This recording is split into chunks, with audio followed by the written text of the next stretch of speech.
Hey guys, hopefully you can all see and hear me. Gonna have a no frills stream since it's just me talking today. So I'm using the microphone just built into my laptop. So let me guys know if it's too quiet or if you don't hear me or anything. Hopefully it should be good. Usually I use something separate when I'm doing cello, but I figure I'm just talking today, so the built-in microphone is just fine. But you guys can let me know if anything sounds kind of funny while we finish getting set up. Hey Vivian, hey Bufar, thank you guys for joining. Gonna finish getting everything all set up. So I made a new fundraising page because I'm gonna do these Q&A videos, I think, sometimes, and I wanted to have a separate page set up for donations. So I know the link down there is my practice sessions link, because that's normally what I use for live streams, but I did set up a new one for Q&A. I mean, it doesn't matter. If you want to donate to me, it all goes to me regardless. I'm just keeping it organized. So there is a link now. Instead of the gofundme.com/practice sessions, there is gofundme.com/liveqa, and that will take you to the donation page for the Q&A streams that I'm going to start doing. And that link is in the description of the video. Just that one is wrong, but no biggie. Anyway. Oh, hey guys. Hello, everybody. I wasn't looking at the chat for 1 second and you all said hi.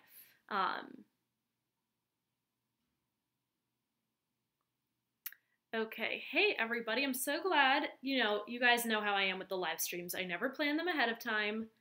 I just spontaneously decide, hey, I'm gonna do a live stream today, and then I throw it up on Instagram, and then you guys all come, which is so awesome. I gotta move over so you can, oops, wrong way, so you can see my little cat thing that I got. I love that little thing. So what do I need to do? Okay, I'm gonna move over here so you guys can see the cat. I got another cat. I can't point the right way. This cat, that cat, and there's a real cat over here. Actually, I could try moving the computer. It might mess up the stream. Let's see what I can do here so you guys can just see what's going on. Sorry, there's a mess on the floor, but check that out. We got Daisy right here guarding my water glass. Sorry about my boxes everywhere.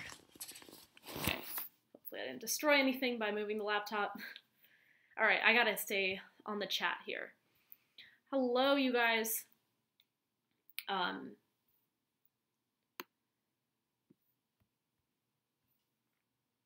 So I'm here to answer your questions. Really, I didn't spend any time planning for this at all. I just wanted to kind of open up the floor for questions about stuff, but I can obviously just kind of talk and go on about my own stuff until you guys have some questions or until people get here who have some questions. So it's no biggie. Don't feel pressured to ask me anything, but I did want to make myself available. Oh, hey Cora, what's up?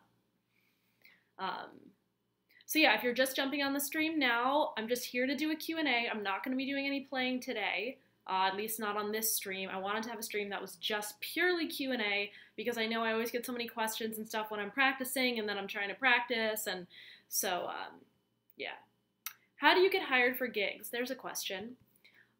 So there are a lot of different kinds of gigs, obviously, that you can get. There's like the chill gigs, things like weddings, parties, stuff like that. And then there's the more like formal concert gigs, like you get hired to play a concert or do a program or play with an orchestra.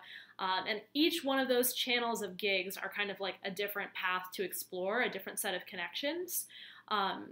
So if it's the bigger gigs you're looking for, like orchestra, chamber music, stuff like that, if there's not a formal audition process, which there's not always a formal audition process for everything these days, it's about connecting with the members of the group, getting to know them, maybe casually offering to play with them or for them so they can get an idea of your playing, and then sort of hoping it works out, hoping they choose to ask you or hire you at some point.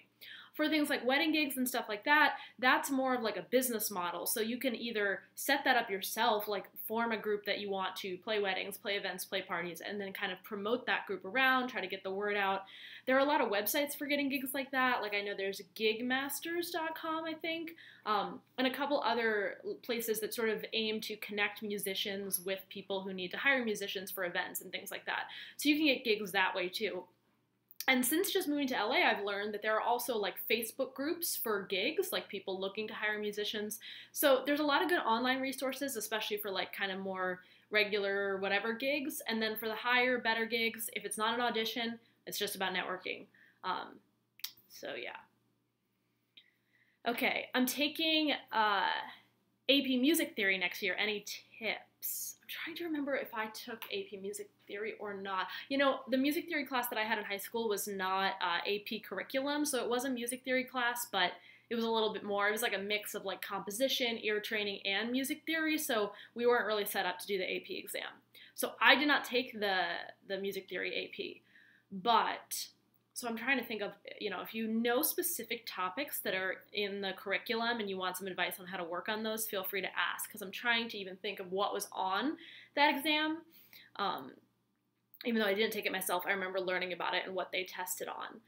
But really all you can do with music theory is just practice and drill yourself like crazy. If they have ear training stuff, especially getting together with like a friend or another person who either knows the stuff or is also going to take the test, and you can quiz each other on intervals, scales, you know, dictation, whatever you have to do on the exam, just practice as much as possible. Get so used to it, because a lot of the stuff you don't know what they're going to show you, and you're just better off. The more things you've tried, the more times you've practiced, the better off you'll be at identifying, you know, whatever stuff they give you.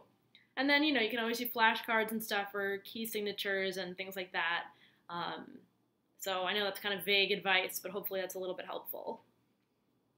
All right, and you guys are asking a ton of stuff, which is great, so I'm going to just do my best to keep up with it. My cello, I have two, which you guys probably know. This one that's in the shot, I keep pointing the wrong way. The one that's in the shot is my Baroque instrument, but it is a modern instrument. It's a German instrument made in the 1950s. It was built to modern cello, but then about 20 years later converted into a mostly Baroque setup. And actually, I was not super choosy or picky about this cello because at the time I was a junior in college as a music major. Sorry, Davey, I should not put my phone there. That annoyed her. I was a junior in college. I was getting more serious about Baroque music. I really needed another cello because I was still doing modern cello at school, so I could not put gut strings and all that on my modern cello. I needed my modern cello to stay in the appropriate setup. So I just needed a Baroque cello that wasn't going to totally break the bank, even though I knew that was the direction that I was going to go in. And it just so happens that an instrument dealer and maker in Staten Island, who has since retired, but he was great, Bill Monacle was his name, and he had an instrument, this cello, I'm never going to point the right direction, you see the cello. This cello was available. It was in great condition. You know, he had worked on restoring it and getting it into like a really great Baroque setup. So I tried it and I loved it and I got it. I did not shop around. But that is just the story of my cello.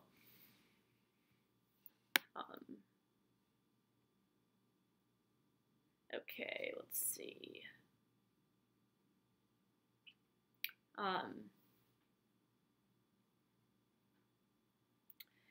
Okay, as a pianist, are there any limits to double stops, like playing open strings, etc.? I'm not totally sure what you mean. There are certain limits in terms of the intervals that you are able to play, being that we're tuned in fifths. Like certain intervals, like the hand just cannot reach, and if it's combined with other strings, you know, there are some limitations there. But a lot of things can be played on cello. It's just a question of like how easy is it going to be, and if you're asking someone to do something like crazy acrobatic, because like we have hard passage work in pieces where we have to do some really unnatural double stops. But if it's in a concerto, you know, someone's practicing that for 6 months or something. Whereas if you get a passage like that in a piece from a composer who's just like, oh, I wrote this piece, will you try it out? And it's like unplayable. Not everyone has 6 months to practice those crazy double stops. But generally what works best on cello are, you know, fifths and sixths and things like that are more easy to play. But we can play thirds. It just takes a little more moving around. I think what's helpful is knowing the open strings on the cello and where that sits, and then knowing which notes, how high we can go up on each of those strings within a hand shape. So kind of worth learning a little bit of technique if you're a composer or something and you're trying to write for cello, just to know what's manageable. What scale method do you suggest? So I have my own scale method. If you've watched any of my actual playing videos, what I do is I kind of go through the circle of fifths up to 3 sharps and 3 flats, And I have different bowing patterns that I use that are based on bow strokes that we see most often in Baroque repertoire. So I've sort of created my own little scale routine, which I really like. And I think that the approach that I use to make my scale routine could work for anybody. Basically what I do is I start with a few like kind of basic bow strokes, like a legato stroke or something like that. And then I look to my repertoire for either bow patterns or rhythms or slurs that I'm going to be seeing in my pieces. And I just find a really simple way to apply that bowing to my scales. And then I cycle through my scales with that bowing. So it's kind of like a task-oriented way to go about your scales. You know, figure out what you want to focus on and then apply it to the scales.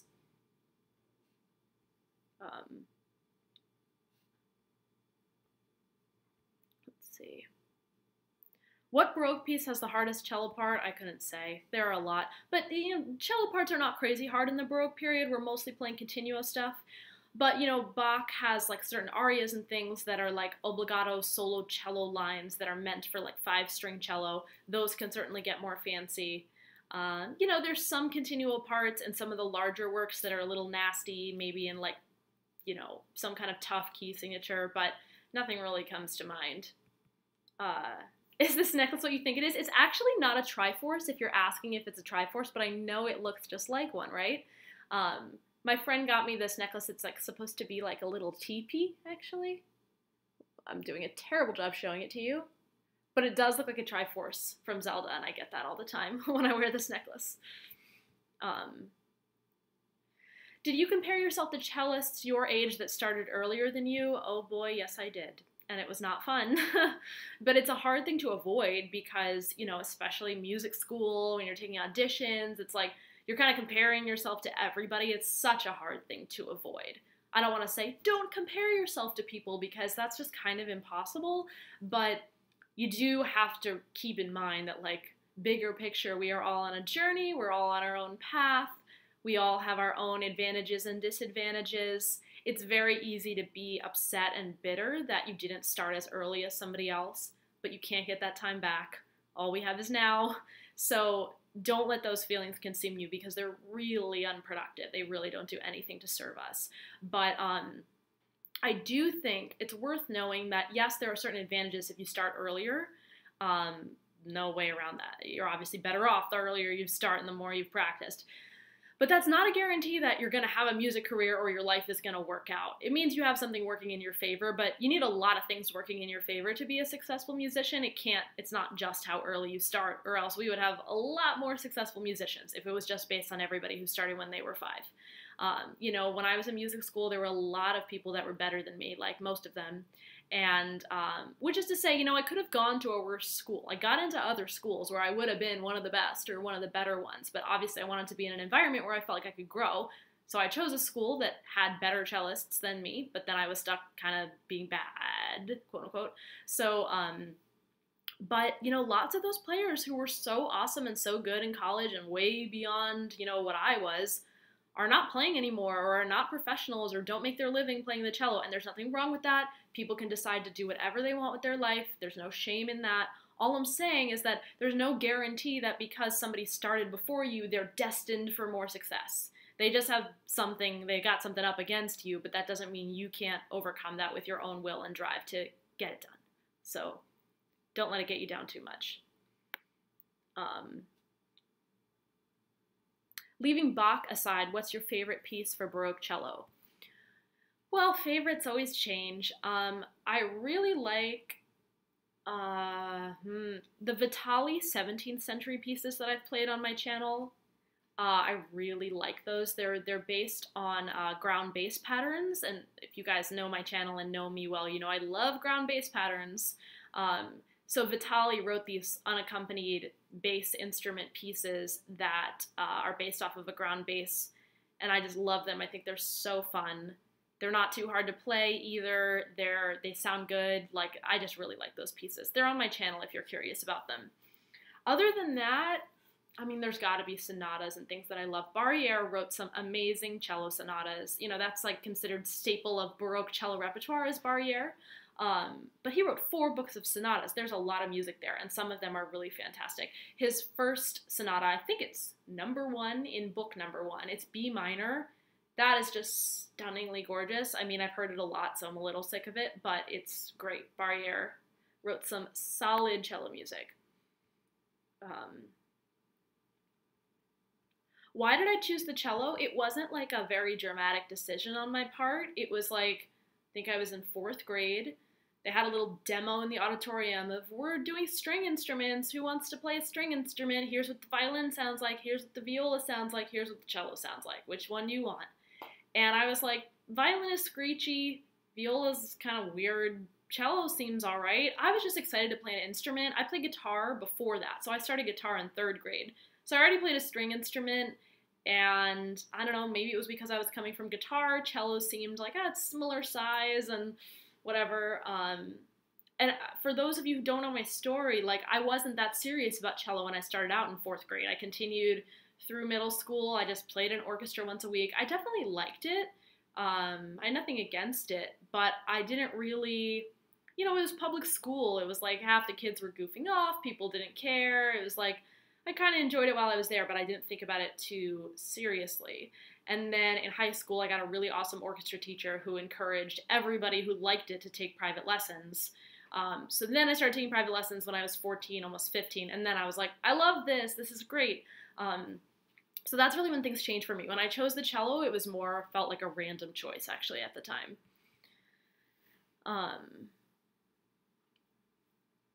Okay. What shampoo do you use? I have to use like a blonde shampoo because my blonde hair is fake, so I have to use like a purpley shampoo for my blonde hair.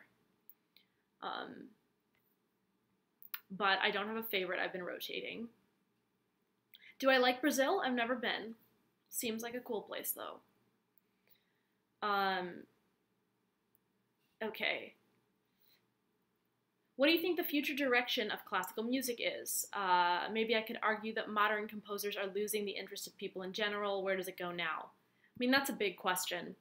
And I have my own thoughts and my own philosophy on that. I think it's going to vary depending on who you ask and what their story is. For me, I think the future of classical music is going to be about making things more accessible. That's something we get to talk about all the time in classical music. But how we make things more accessible, I think, is still developing. Some people think that making because, young people don't want to go to classical concerts. Who wants to go there and have to sit there all still and quiet, and everything's all snooty, and everything's all scholarly, which is, like, fine. There's nothing wrong with that, but just, if you think a young audience is going to get excited about that stuff, you're kind of kidding yourself. So people are trying to modernize classical music, and how we go about that, I think, is really varying. Like, some people think that means, you gotta play, more contemporary things, play some film music, play some pop music, like, whatever that. I don't think it has to be that, to be honest. Like, and you guys know, if you know my channel, like, everything I do is Baroque repertoire. Like, I really stick to the repertoire. I don't compromise on that. I think it's more about just how we are delivering this information. Like, for me, YouTube has been a huge outlet. I think that's really important. And I know, from my YouTube comments, from my Instagram stuff, that I'm turning people onto this music who may not have ever known about it otherwise. Because people aren't going to go to a classical concert for no reason if they don't know anything about it. They've got to find that information out in some new way. So I think modern platforms like YouTube, being able to live stream things more as that technology continues to develop, just getting classical music out of the stuffy concert hall all the time is what's going to help it continue to live and thrive, in my opinion. I have never played a Stradivarius cello. Okay, anything else?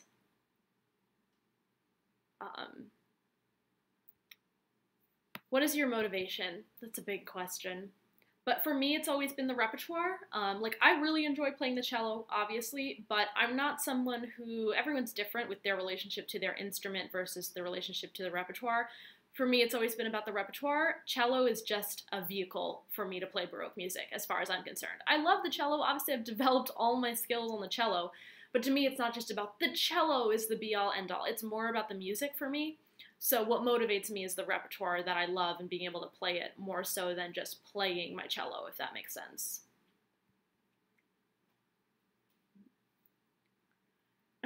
The Don Quixote cello part, yeah, I had to play it in orchestra rep class in college. It's a nightmare. It's notorious for a reason.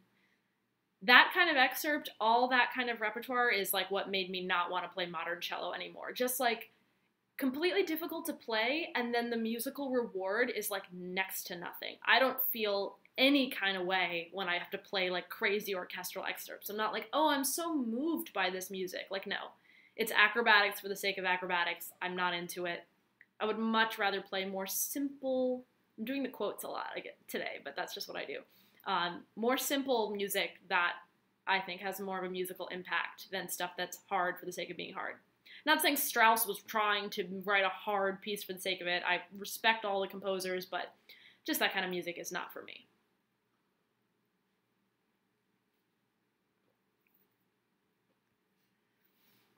Okay, guys, I'm going to check in on Instagram in case anybody's leaving a comment on there or a question. I didn't even check to see how long I was streaming or when I started, but I think I started at like 10 after.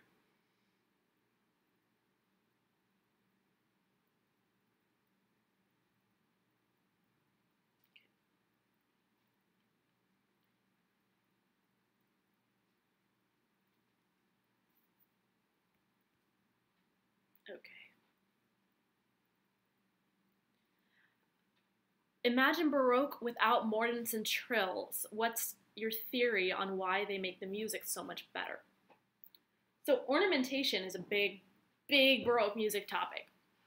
But the reason that trills and ornaments and all that stuff make the music better, so to speak, is that all of these things were part of the musical language of that time period. So whether the composer wrote it in the music or not, it was expected that you were going to be embellishing. Like, the Baroque period was an ornate time. Like, go look at Baroque art. It's like so detailed, so rich and beautiful. It was a time of like very elaborate. When we imagine Baroque, we imagine like castles and gold and stained glass. Like, everything is beautiful and ornate. That's what that was about. And the same goes for the music. So ornaments, trills, everything that's sort of decorating the music, it's just an extension of the art and everything that was going on in that time period. So the composers were really working with that aesthetic. They were composing their melodies and their harmonies with the idea that these embellishments were going to be a core part of the music. So I think that answers your question, kind of a vague answer, but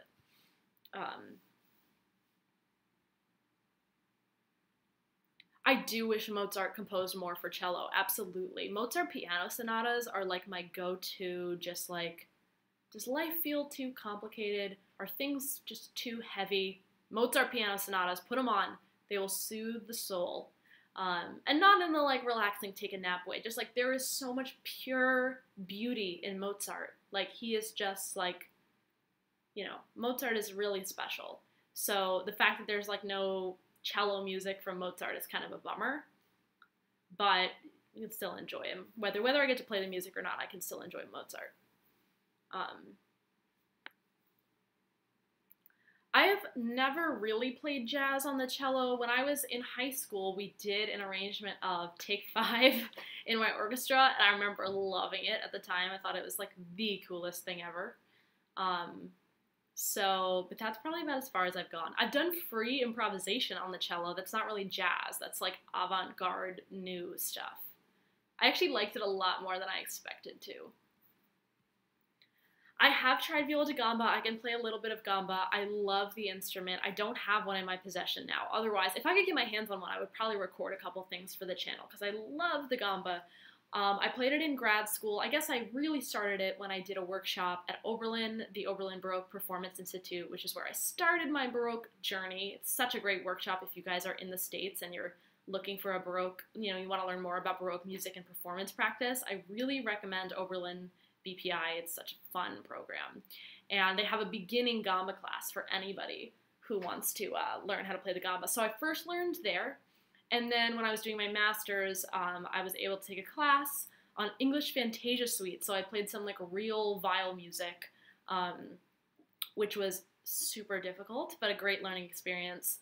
And basically my gamba skills as they stand now, I can play continuo and bass lines on gamba pretty comfortably, and I really like it.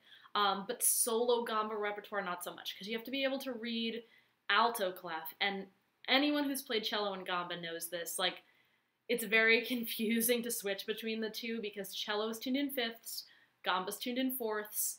The strings are like, you think it's going to be your open D string like cello, but it's an open E string. Like, there are all these things that are similar but different from gamba to cello, so it's really easy to get confused. And when you add in reading a new clef, which was reading alto clef, on top of the confusion with the similar but different strings, I got so flustered. So never really learned solo gamba playing, but I can play, you know, more continuo parts and stuff. And speaking of gamba, I guess I can say this now on the stream, coming up next from collaborators, because you guys have probably seen, I've been featuring more, you know, other musicians on the channel. We have a gamba video finally coming. I'm so happy about it. I really wanted to have some gamba on the channel, so that is coming very soon.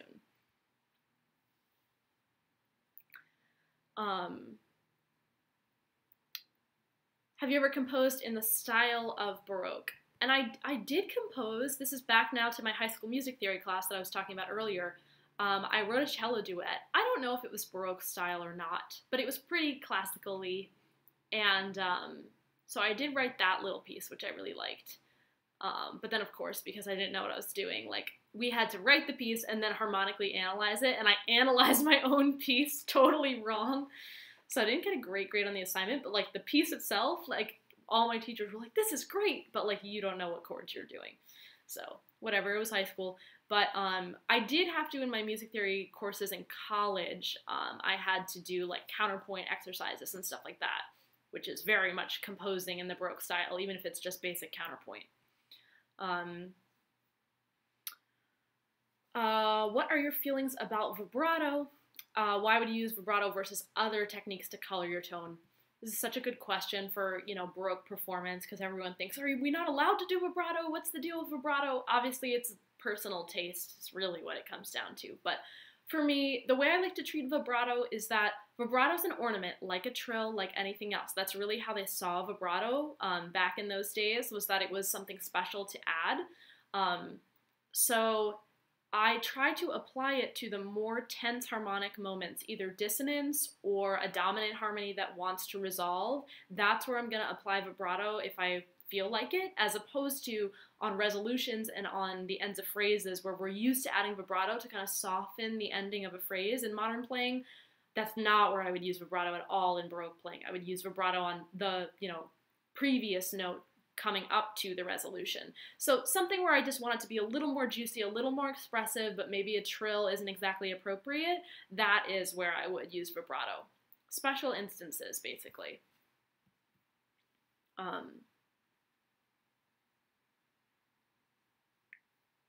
What do I think Mozart would be writing now? I honestly have no clue. That guy was beyond all of us. You know, the amount of genius he had, who knows?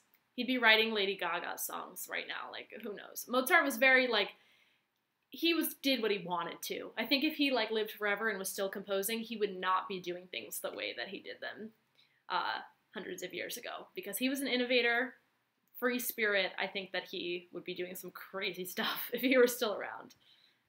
Have I ever been in New York? I'm from New York. I was born in New York City. I grew up in the suburbs of New York City. And now when I go home to New York City. So, yes, I am a New Yorker. Okay.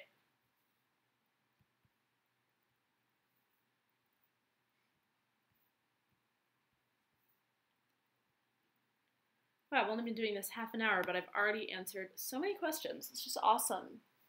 And so I guess I should say, please give the video a thumbs up if you're enjoying it. The thumbs up helps YouTube know that people are liking the video, and therefore it gets shown to more people, etc., etc. So thumbs up are always welcome. And what else was I gonna say? Oh, if you are tuning in now or recently, I'm doing just Q&A today. I've been doing a lot of practice sessions lately where I'm mostly playing, so I wanted to set aside some time to just answer questions and talk to you guys. I do have a GoFundMe set up. If you want to give me a donation or a tip for the stream, the link that is down there is the practice session link, which all goes to the same place, so it doesn't really matter, but there's an updated link in the description of the video for the Q&A streams, just to have that all organized.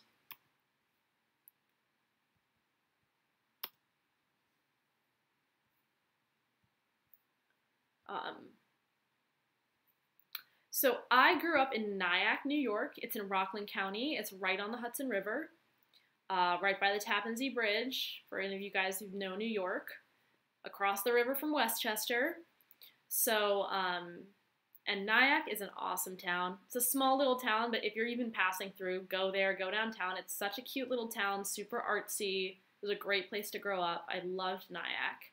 So that's mostly where I grew up. My dad now lives on the Upper West Side, so like when I go to New York now, I always go to the city. I don't get to Nyack very much anymore, but it was a great place to grow up, great arts community. I'm sure it's partially why I ended up the way I did. Why did I move to LA? Well, I was just really tired of the East Coast. Even though here I am saying how much I love New York. I do love New York, but then, so I grew up in New York, I went to college in Connecticut, and then I went to grad school in Boston. So I was like in the same kind of East Coast land all my life, getting progressively colder with each place that I moved. So after 7 years in Boston, 7 whole years, I did 2 years of my master's, and then I stayed 5 years after my master's freelancing. The lifestyle just started to wear me down. The winters were terrible. Boston's a very college town, which is fine, but once you've been out of school for a while, it gets a little tiring to be in a super college-y town. And I always loved California, and like the weather has a huge impact on me, so moving somewhere where it's warm all the time and just somewhere that's different, like West Coast energy is very different than East Coast energy. I just needed a change, so I moved to LA. San Francisco was a consideration, but I think San Francisco actually is more similar to Boston than LA, and I wanted something really different than what I had been experiencing, so I chose LA, and I love it here. I've not been to New Orleans. Favorite piece by Handel? What a question. I love the Handel Concerto Grossos. I don't know if I could pick a favorite, but they are just like some of the best string orchestra repertoire ever. So I'm going to go with that. There are a lot of good arias, like Messiah's got some beautiful, beautiful numbers. I mean, Messiah is honestly amazing. We get like tired of it because it's so like whatever, but just, man, Messiah is solid. If you haven't listened to Handel's Messiah, just go pull up a recording. Make sure it's a period instrument one because then it'll be better. But yeah, Messiah is just great. How hard would I cry if I woke up with no arms? I don't know. I don't even want to think about that. Okay, just a second, guys.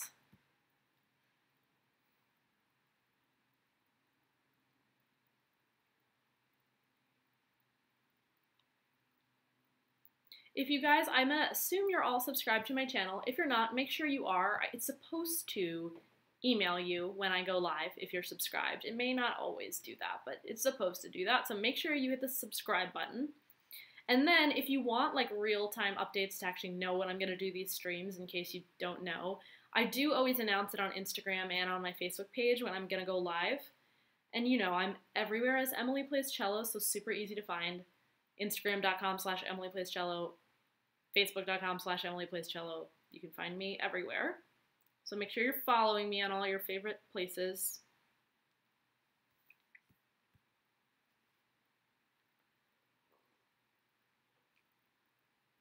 I'm playing Bach's D minor sarabande on a modern cello. Ideas on how to play it with a Baroque approach. Yeah, so love the D minor sarabande. I think a big one, play it once metronomically. Just to remind yourself, I think especially in modern interpretations of sarabandes, things get so lugubrious and stretched out. So put a metronome on, maybe set it to eighth notes if you want. Probably better to set it to eighth notes.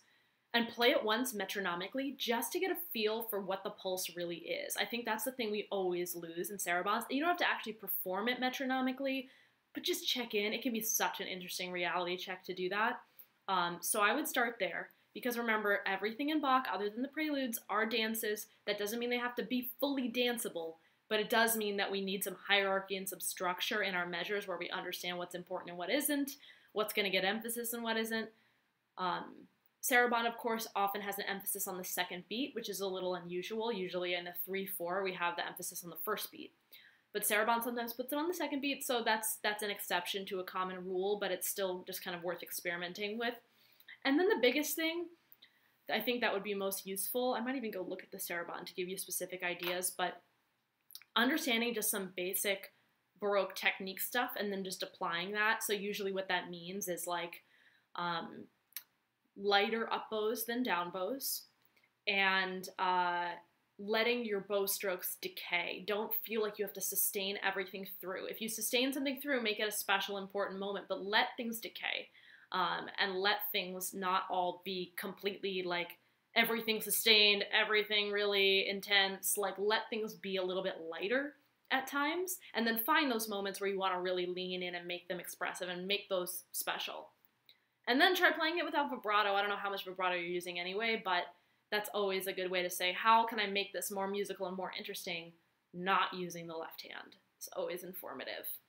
Oh, and in the octaves, is the D minor one that has the octaves at the end?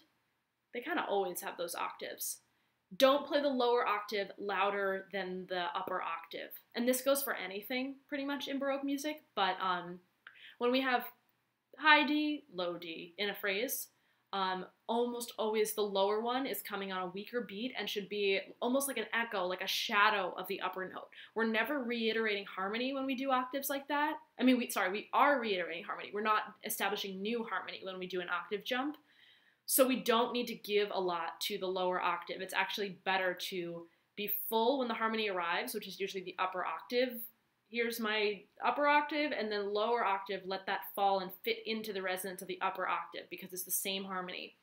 And I hear all the time, upper octave, lower octave, really loud and intense, and just like, no, don't do that. So that would be my advice for the sarabande. What do you consider makes the cello line in a string quartet exciting and rewarding? Well, I'm an unusual person to ask because I love to play bass lines. I love to play continuo. I don't need a melody to feel excited, but I know a lot of people do. I know a lot of cellists get bored.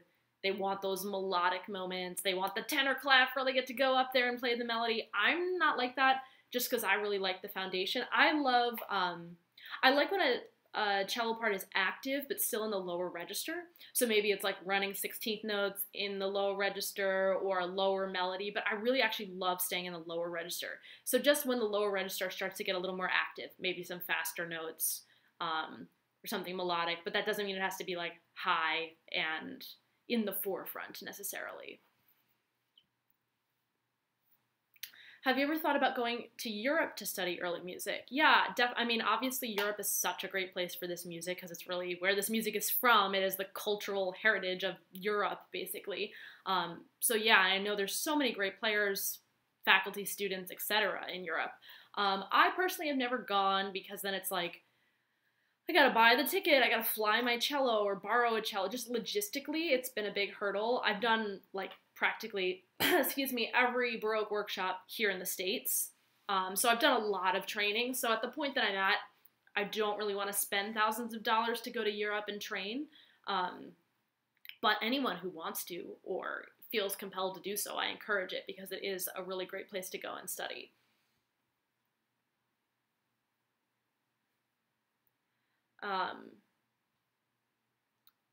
Okay. Oh yeah, no power tools today. They're done. If you guys saw my last practice live stream, there were construction guys outside my door making lots of noise, but they are not here today. It is nice and peaceful and quiet. Thank you for pointing that out, because now I appreciate the silence even more. Hey guys, thank you for joining my little impromptu Q&A. The last time I braided my hair, it's funny you bring that up because I was just thinking about how I don't braid my hair so much anymore. Do like pigtails or something. Yeah, I don't know. I don't braid my hair as much as I used to, but I like braids. They're good. I'm not like a braid aficionado, but I did learn how to do a fishtail braid, which was really exciting.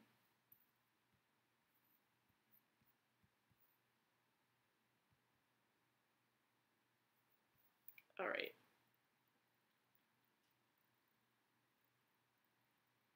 What else to talk about? Maybe I can tell you guys what's going on with the channel. So, I already mentioned earlier, we got a new collaborator video coming up. probably upload it like tomorrow, definitely this week. I already started working on it, got the file from the musician. So yeah, new collaborator video, which is exciting. I hope you guys like these live streams because I really enjoy doing them, and I want to be kind of shifting, because I do videos every week. Oh, again with the quotes, I keep doing the quotes. I do videos every week, which really means just 4 a month. So because that's a pretty big output of videos, it's really helpful for me to do live streams sometimes instead of filming, editing, producing a video. Especially because I spent about 2 years filming, editing, producing videos on the channel. There's so much music up there now, and it would be kind of more of the same to just keep uploading more and more things like that at the cost of my time and effort.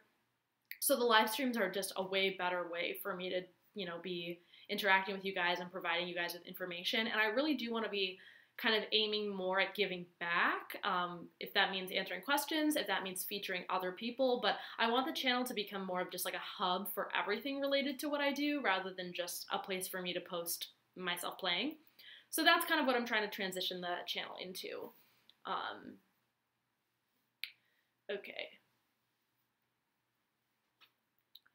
Will you ever do vlogs and house tours? I definitely could. I have to make sure enough people are interested. And that's the thing also about my channel. It's kind of varied because I get like the more traditional classical audience that's looking for just like pure information, research, instructional videos, teaching. Like there's people who come to me just like for information basically. And then there's people who just like me and are interested in me and want to learn more about me, but I don't want to oversaturate the people who want to learn information with information about me. So I'm still coming up with a balance of how much and what exactly to put on my channel, but I take into account everything that people say they want to see so that once enough people want something, I can, make sure to do it. Do you live in an apartment? If so, do you worry about bothering your neighbors when practicing? Yes. I mean, I'm very sensitive to that. Like, if I hear my neighbors, like, make any noise, I get, like, really annoyed. So I'm very sensitive to the noise that I'm creating because I'm very sensitive to other people's noise. Not everybody feels that way. So the most important thing when you live in an apartment and you play the cello is who lives below you, for the most part. And I'm very lucky that the person who lives below me plays the bass and loves the cello. Almost all neighbors I've ever had are like, I love the cello, that's wonderful. Most people have been really nice about it.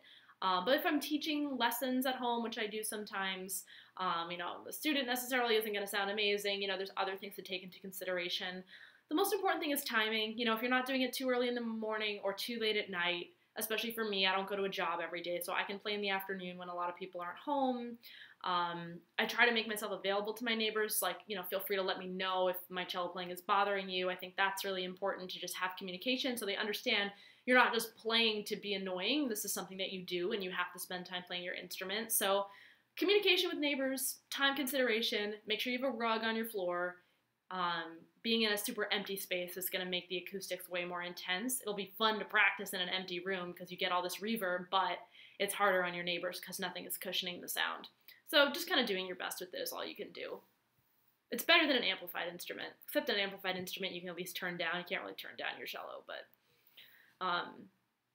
will you ever collab with Viola Kid? I would love to. I know Drew, like we're friends. I would love to do something with him. He's in New York, I'm in LA, but he's talked about moving out here, so it'd be really cool if we did end up doing something together. He plays modern viola, I play Baroque cello. It's a little hard for us to figure out exactly how to collaborate, but I definitely think it's just a matter of time. We will eventually.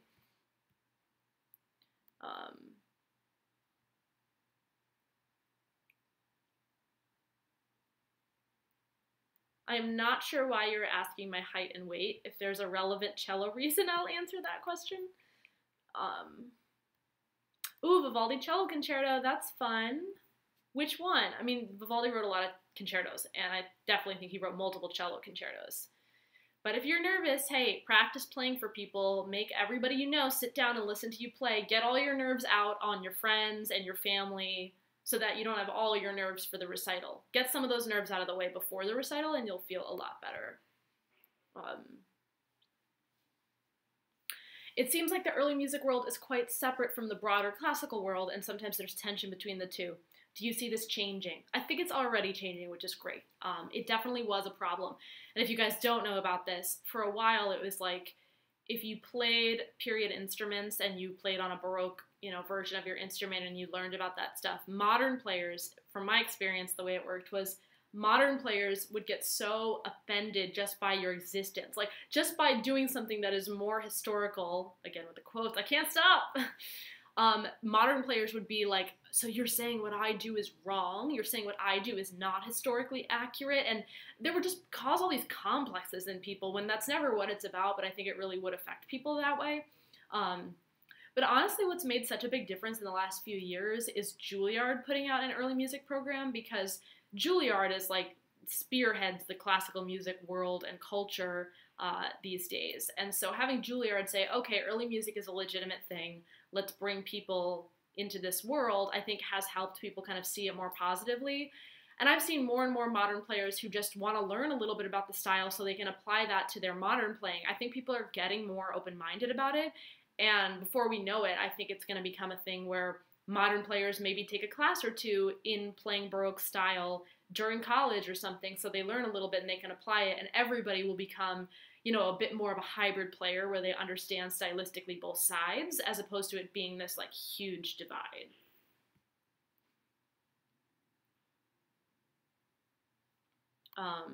Oh, the Vivaldi 2 cello concerto, that's so fun. That's actually, I played the Vivaldi double cello concerto for one of my senior recitals with a really good friend of mine. And I had the choice to play anything, but I chose the Vivaldi double because I wanted to play with my friend.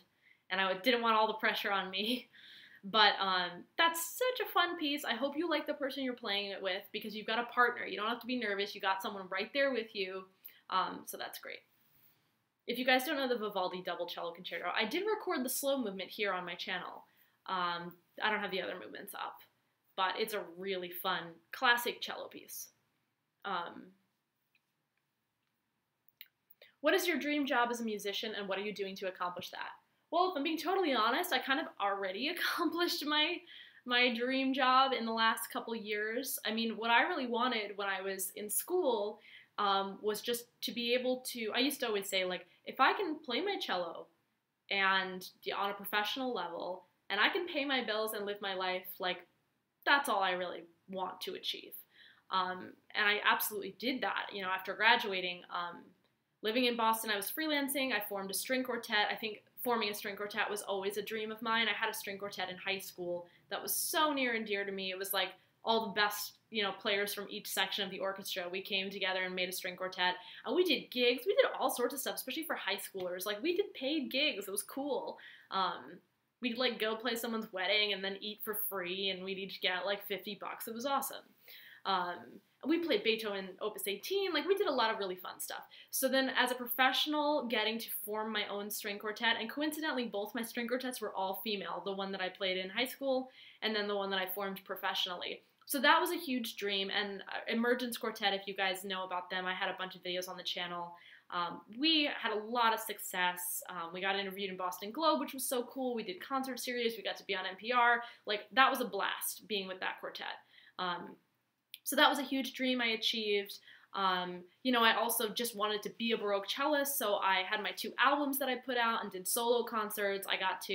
I had a little mini residency at University of Central Oklahoma, so I got to fly out and do recitals and teach college level courses. Like, I got to do a lot of cool stuff in the last 5 years of being graduated. So now I'm at a point in my life where I'm actually reevaluating, like, okay, what's next? I got to do so many cool things, releasing solo albums, solo recitals, chamber music.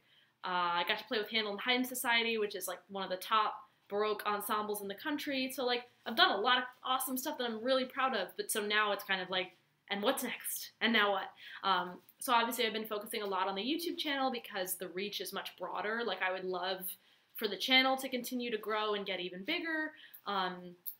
So yeah, there's a lot to still, if you guys don't know, I'm 29, so I'm getting ready for, like, what is the next chapter of my life, and what am I going to be providing for people, and what is my music career going to look like? If you hear that noise, it's Daisy in her litter box. Sorry to be real, but cat's got to go to the bathroom whether I'm live streaming or not.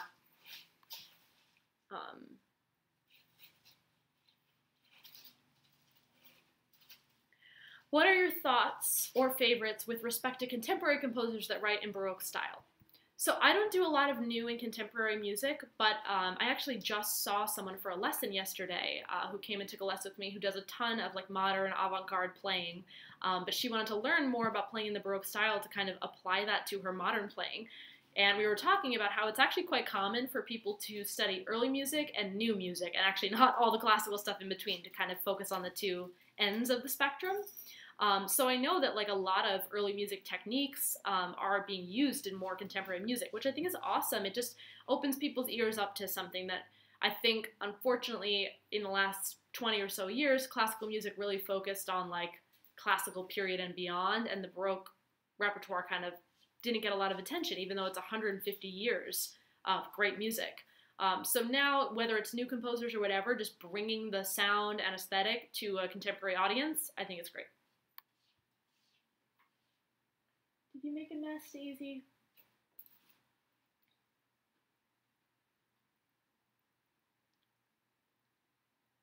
Okay. Just checking to see if we got any questions over here.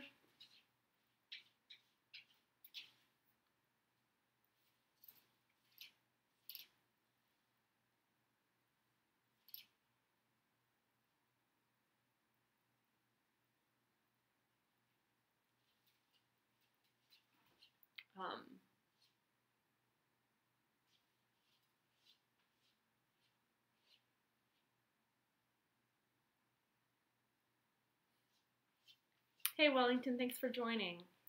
I have not heard the Robert Levin lectures on composing Mozart, but that actually sounds super interesting. If there's a link or something, feel free to put that in the chat. I think you're allowed to put links in because that sounds super interesting.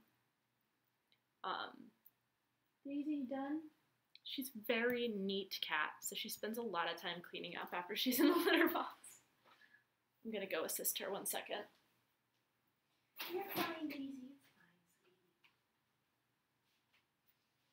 It's fine, little one.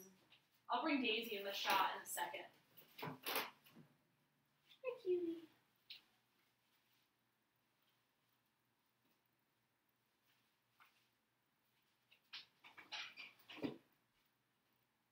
Oh, no, you know what? I take that back, because she's going to want to clean herself up after using the bathroom. I'm sure you guys didn't expect you were going to get a whole report on my cat using the litter box, but, you know, I like to keep it real.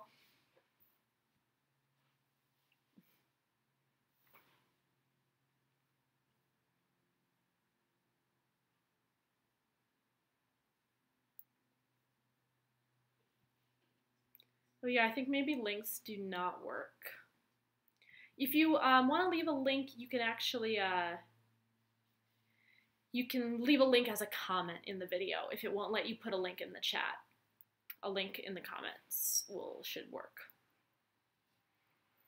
I couldn't really tell you how to compose for cello, and it's funny, a lot of people are asking me about that recently, composing for cello. I think you have to get a little bit of cello fundamental lessons, like understanding which are the open strings and what are the limitations, like in terms of which notes cannot be played at the same time. And also, I think the biggest thing to factor with writing for any string instrument is just, or any instrument, honestly, crazy key signatures, I wouldn't. You really cut the resonance of the instrument when you can't use the open strings because everything is sharp or everything is flat. So keeping the key signature reasonable, I think, is one of the best things you can do when writing. If you want a good result, don't pick a crazy key signature.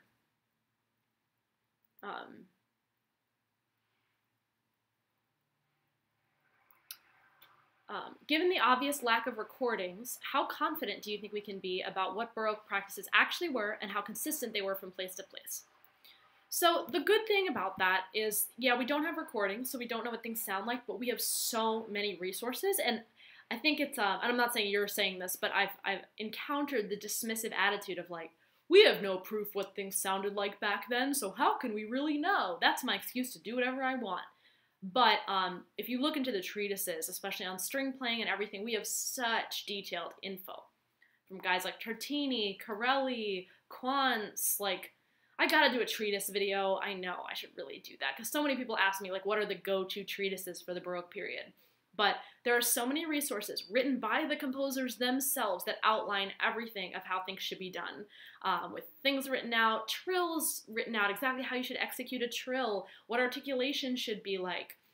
We have so much information that's not common knowledge. And it's a shame, like, anyone majoring in a string instrument should have to learn the historical treatises in college, but we treat that like, oh, that's early music stuff. Like, it's your instrument. It's the history of your instrument. You should be learning it. So I think treatises are pretty clear, at least about what certain composers wanted. But of course, not all the treatises agree, not to the point, no one is saying to play like we play these days, but you know, there's always going to be conflicting information, and it's helpful to look. Obviously, the French and the Italians did things very differently, but then you factor that in. Am I playing an Italian composer or a French composer? And you try to draw from the sources that are closer to the correct time period, because of course the Baroque period, things changed throughout that 150 years, but then also the nationality of the composer and the style of the music beyond just Baroque music. There's many more kind of subcategories. So once you look at the resources that are exactly right for the repertoire you're playing, I think the information is really there.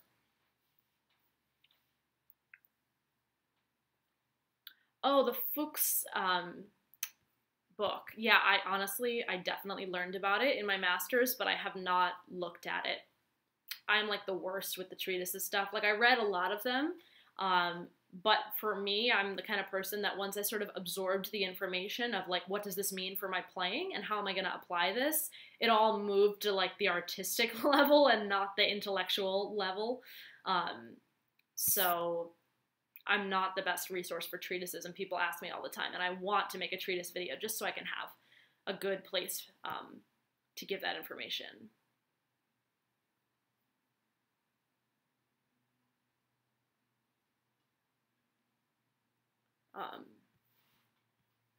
Okay. I do not have much further information on composing because I myself am not a classical composer, so I cannot provide that much information about composing.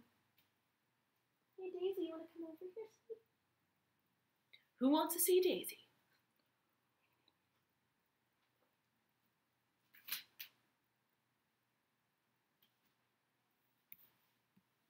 I don't have a TV.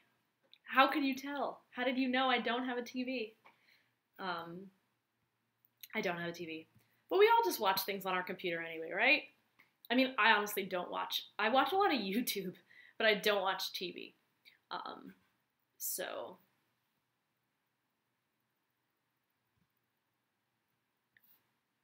beginner books for cello, I always use the Suzuki method, so the Suzuki books are a good place to start. That's what I use for all my students and my beginners. Suzuki method formally doesn't teach people how to read music for a while, but if you look at the first book, it has notation, it has things written, so. What else do I do besides practicing cello? Hobbies. I'm not the best with hobbies because I have this problem where I turn all my hobbies into a job, like the cello, for example, and like many other things. So I'm not the best with hobbies. I have a side musical project. I guess I wouldn't really call this a hobby. I also write and produce pop music unrelated to the cello under the name Wishlist. So that kind of falls into the hobby category. Not really, because I'm doing it on a semi-professional level. But so I do work on music in ways outside of cello and classical music. I'm really into astrology, which I've been learning a lot more about in the last 6 months. I've always known a little bit about it. I've done a lot of research, so astrology is a big hobby of mine. If you guys have astrology questions, that's not really what this YouTube channel is about, so I probably shouldn't get into astrology, but I'm super into that. Other hobbies, I wish I had more time for hobbies. I'm just always working on music, always working, so don't have a lot of time for hobbies in my life. Trying to think what else. I used to be really into healthy eating. I mean, I'm still into healthy eating, but when I was in college, I actually worked on like developing my own recipes. I had a food blog and stuff like that. So now I just like that stuff. I just like to like shop at Whole Foods. It's not as much of an active hobby as it used to be. So I don't have super compelling answers to that question, unfortunately.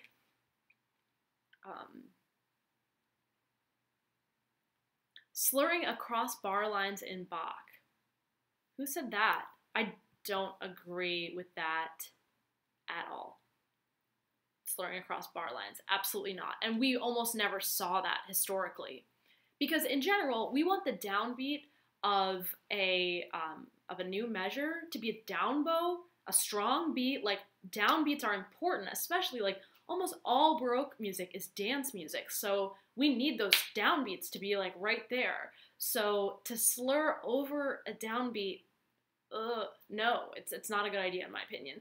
I think maybe what they were going for, and especially if they're trying to act like it's a historical thing, is that we don't want to overemphasize resolutions of phrases, which I mentioned earlier. Oh, Daisy's meowing. So because of that, come here, Daisy. What do you want? She's gonna get a little bit excited. Hold on, I'm gonna resume this question. What do you need, little one? Wow, you're really going. Maybe I need to put you in this bag. I'm gonna give Daisy a bag after I show you guys her. This is Daisy, my little one. She's a little wild right now. Yes, you're a good girl. You're gonna calm down because there are people listening. Ready? Get into the bag. I'm giving her a paper bag. So maybe what they were trying to do is not overemphasize a resolution because naturally the chord's probably going to resolve on the downbeat. So maybe by slurring over into the downbeat, it lightens the resolution, but you can do that with technique and sound quality and tone. You do not need to do that by slurring over. It's like, sorry, you're going to hear all the crinkles and Daisy on the paper bag. It's like there's this funny thing called the Bach bow, which was basically, they were trying to figure out, like, in the partitas and that kind of thing, like, why do we have so many chords that are so hard to play? And instead of realizing that you're supposed to roll the chords, someone actually invented a bow that never existed so that you would be able to play all 4 strings at once. It's like this convoluted way to try to get to the historical truth by inventing something that isn't even accurate. Okay, you working on it? You gonna be able to sit on that? I gave her a bag that has something in it, so it's a little hard for her to sit. You want me to take this out? There you go. As you can see, my cat's comfort is a high priority. Okay.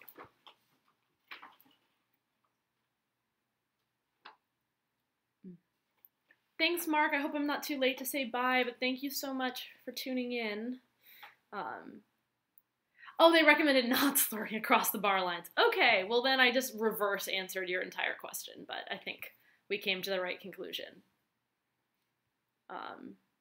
You don't know how to read key and time signatures? I think that you could learn that pretty easy. It's not too hard. It's memorization. Well, time signatures are not really memorization. That's more just understanding how a time signature works, which is what is the top number and what is the bottom number. Once you know that, you're good to go. And then key signatures are memorization, pretty much.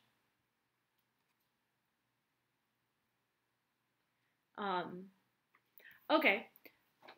Do you have live practice sessions for the wish list music? My first time watching the difference between the two personas. So wish list and Emily Plays Cello have nothing to do with each other except that they're both me. But musically as projects, they're really different. So everything on Emily Plays Cello is all classical music and on the cello, and focused specifically on Baroque music since that's what I do. Wishlist is pop music. I produce it all in Ableton Live. I basically songwrite, sing, and produce what is called, what's a good way to describe this? Like contemporary pop electronic music. I wouldn't call it EDM, but it's not like acoustic indie pop. It is electronic based music, but not as hardcore as like a large EDM track. So Wishlist right now is focused just mostly on music releases. So there's not a lot of like YouTube content out there yet for Wishlist. Pretty much all of my YouTube output and stuff like that is all Emily Plays Cello. And Wishlist is just as I release tracks and either produce my own songs or work with other producers. It's mostly just music releases. So if you guys are curious about Wishlist, it's Wishlist, but the list has a Y instead of an I. And you can Google that. You'll find all my stuff.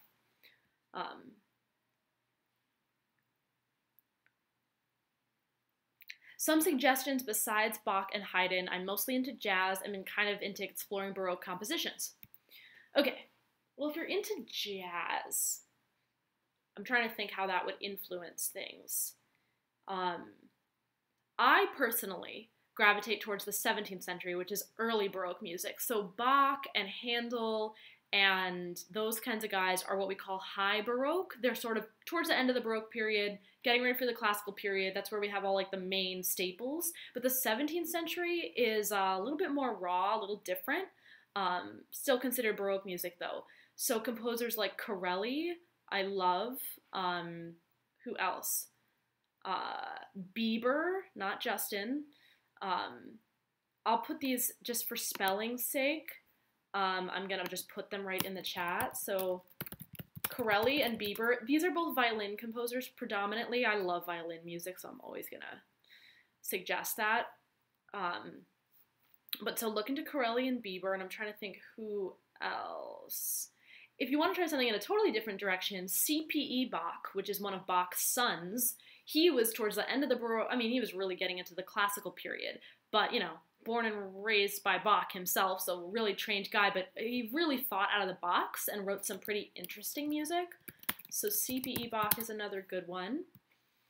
And let's see, who else? Oh, French Baroque music is a great world to dive into. That might be good if you like jazz. So a lot of French Baroque music uses like harpsichord and gamba are like big ones. So Couperin and Moret, again, typing all of these in the chat for spelling's sake, are really interesting composers to dive into. Yeah, so that's enough to get you started. I'll put that in there.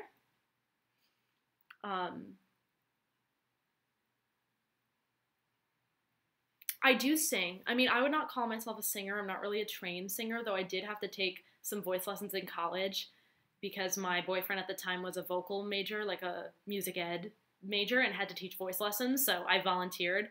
It was miserable. Classical voice lessons are so hard. But it was a good experience because I learned a lot about vocal technique in those lessons. So now I sing casually, but I would not call myself like a singer. But I do sing on my other project. Gabrielli and Gemignani are great suggestions also. Those are really like cello composers, but yeah, they're great. My cat has never tried to sharpen her nails on my cello, never. It's not the right texture anyway.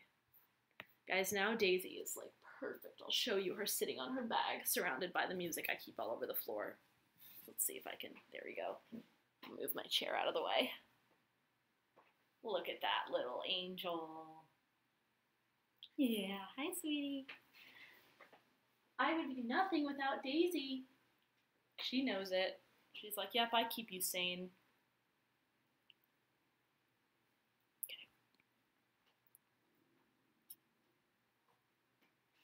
Okay. Let's see. Oh man, I've already been streaming an hour. See, time flies. Like, the Q&A stuff is just great because you guys always have so many good questions and time just flies by. Oh, Mark is gone now, but thank you so much, Mark, for the $10 donation. Yeah, if you guys want to donate, you know, obviously no pressure at all, but I super appreciate it. I also have my Patreon, which supports all my YouTube videos.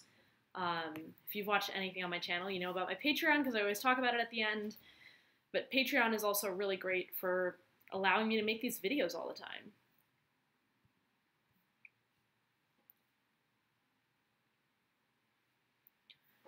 The most embarrassing performance? Do you mean like because I messed up and it was bad? Ugh, I don't even want to relive those memories.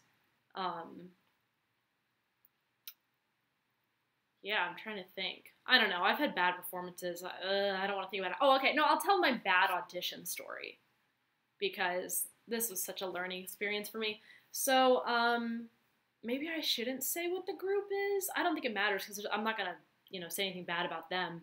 But when I was doing my first semester of my master's, I still had a lot to learn. I was still like, if you don't know my story, I started late on the cello. I didn't take lessons till I was 15, and I was young for my grade. So like I was doing my college auditions when I was like 16. Was I 16? It was maybe right after my 17th birthday that I was doing college auditions. But I was, I had a lot of catching up to do. So, and then undergrad was a really rocky journey for me. So by the time I got to my master's, like I had my work cut out for me in terms of like what I needed to do to be where I needed to be. But I decided to take an audition for a Baroque group, a local Baroque group that was like, I think they were union, like it was a pretty legitimate gig. And the audition was just for the sub list, I think. But I was a little naive about it, and I was like, okay, I'm going to take this audition, and I prepared my repertoire or whatever. And they said there would be sight reading, and I was like, oh, well, Baroque sight reading, that's like continuo parts. I can play continuo parts, no problem. So I get into the audition, I play like, okay, maybe. And then they get to the sight reading, and they give me Beethoven. Like, it's a Beethoven symphony. And I'm there with my gut-strung cello, Baroque bow, I'm at 415, and they put Beethoven's Third Symphony on the stand. Like, oh, here's the sight reading. And I was like, oh my God. If I had treated it like a regular orchestra audition, yeah, I would have prepared Beethoven 3. It's one of those excerpts that you're supposed to prepare for orchestral auditions. But I thought this was a Baroque group. I did not expect to see Beethoven.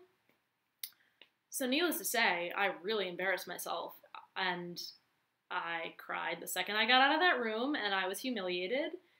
And yeah, it was a bad situation. So really glad that is way in my past now. That was like 6 or 7 years ago. It was like when I first started my master's, so it was a while ago. Glad that's just a memory now.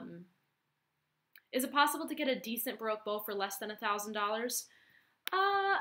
They're making more of the like student model Baroque bows that are like, I think in the like, I want to say like $300 to $500 range. Like either it's Char Music or Johnson String. One of the like kind of online retailers had some sort of Baroque model bow. And I don't think they're terrible. I mean, it's, you have to know what you're getting in that price range. But if you just want a bow that feels like a Baroque bow so that you can get used to the touch and the way that it affects the articulations, I think it's worth getting one of those like cheaper Baroque bows just to try it out. They're not all bad. And then once you get into the, real Baroque bows, yeah, they get more expensive. Mine was only $1,200 when I got it, I think. But I do think the bows, some of them are going up in price more and more because that was quite a few years ago. So yeah, then once you get into the professional circuit of bows, then you've got to deal with the higher price range. But it's worth trying some of the cheaper ones, I think. I really want to get a company to work with me to like develop an inexpensive Baroque bow because so many people ask about it, and it would be great for people to just be able to not have to think about it too much because it's not too expensive and just try a Baroque bow.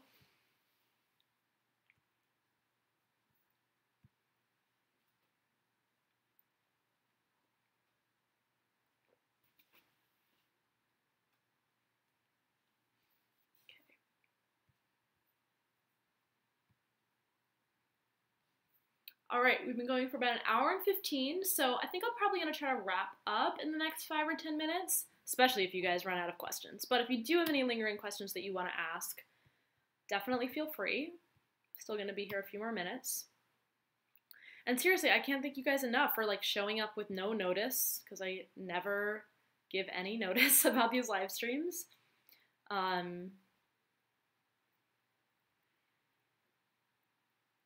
Okay. I don't know that composer, Richard, but feel free to tell us about him. Of course, I've broken a cello string. I've actually never broken a gut string, but I've broken steel strings in the winter on other cellos too, like student cellos, because especially strings are way more likely to break if there's something a little bit wrong with like the bridge or the nut, or there's just like some issue on the instrument. Combine that with like East Coast winter of extremely dry conditions, and bam, you're breaking A strings left and right. So yeah, broken a string plenty of times. Not a gut string though. YouTube does give you money if you run ads. That's how the ads work. It's not a lot of money. You gotta get a lot of views before the ads start meaning anything. But yes, that's why there are ads on my video, to get some small revenue from the channel. But Patreon is mostly what supports the channel, more so than the ads. Oh, Richard, that's great to know about the cello sonatas. I will have to check him out then.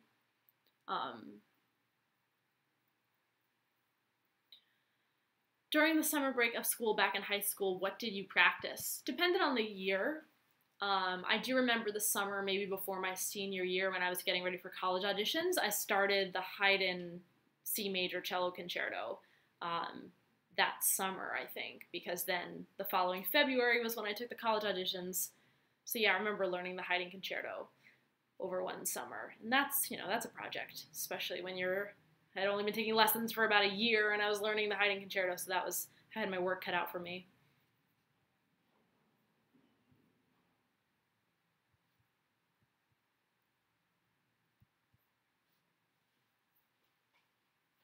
Okay, and if you guys want to let me know, actually, we're going to reverse the Q&A here, what you would like to see more of on the channel, that would be super helpful for me. So even if you're just like a random spectator and you don't usually come by the channel, but you're intrigued or whatever, just let me know what you guys like to see on here. I should do like a poll or a survey somewhere, because I am curious like what most people really want to get out of my channel, because I offer kind of a variety of things on here. So yeah, Richard, please do. If you have like the PDF or you want to send a link, you can also just reach me directly, emilyplayscello@gmail. So yeah, Kevin, no problem. I'm glad you can make it.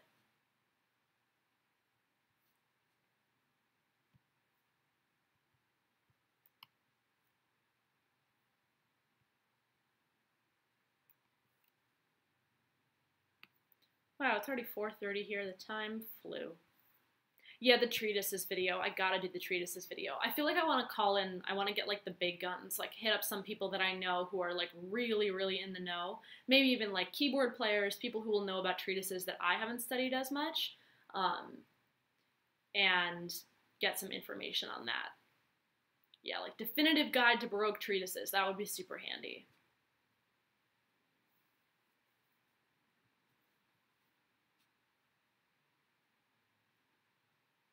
More about ornamentation. Yeah, Kevin, if you haven't seen it yet, I do have one video on ornamentation on the channel in the instructional videos playlist, which is kind of just an overview. I honestly don't even remember what I talked about in that video, because I definitely filmed it a while ago, but there's at least some information about ornamentation there.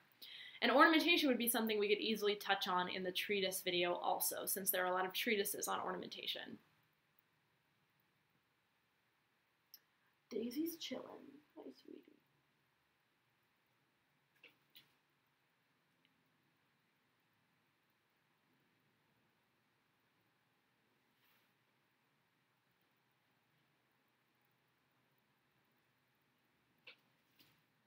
Okay, well, you guys should definitely check out the ornamentation video. Let me see if I can just link it. Except it doesn't like you to send links, but maybe it'll let me send a link because this is my live stream. Let's see.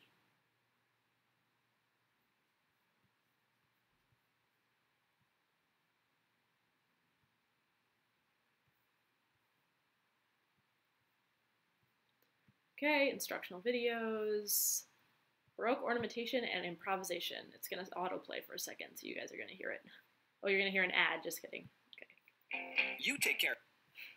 Okay. Let's see if this link works. Let's see if that works. And then, yeah, so, oh, videos on specific composers. That's a really cool idea. Bye, Kevin. Thank you for stopping by. Here's wish list, you guys, if you're curious. That's how you spell wish list. I'm on Spotify. If you want to follow me on Spotify for Wishlist and for Emily Davidson, I've got Spotify accounts for both my projects, so if you use Spotify to listen to music, that's great. And then Wishlist, there's also Instagram and so on. And most of the Wishlist stuff is Wishlist Music, the social handles.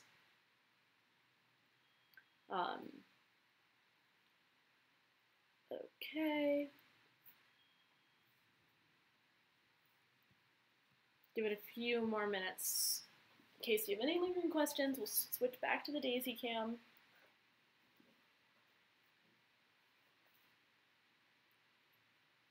Nothing like Daisy Cam.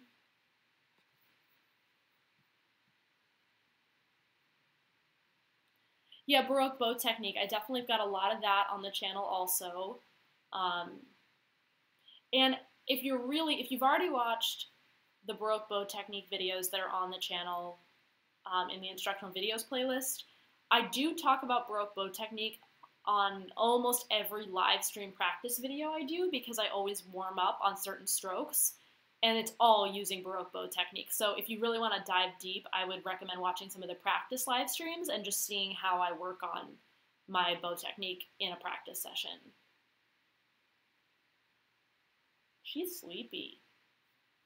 Very sleepy. Can I play the piano? Well, I had to take piano classes in college.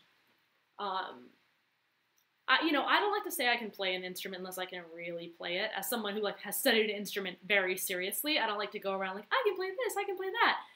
Piano, I know what the notes are. I can play scales. I can identify things on the piano, but I can't read. I can sight read piano music only one hand at a time, though. I cannot play both hands at once.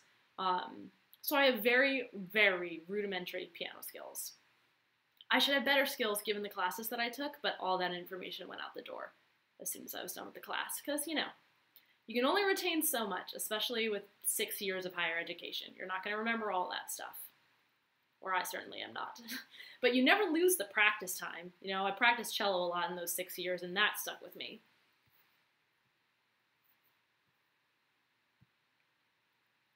All right, guys. Well, I honestly feel like I could hang out with you all day. But now that it's been, how long has it been?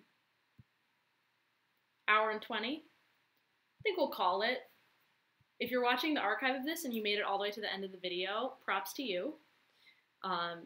So yeah, once again, what's coming? A new collaborator video. If you play an early music instrument, definitely submit something to my channel. I'm trying to feature more early music people as much as I can.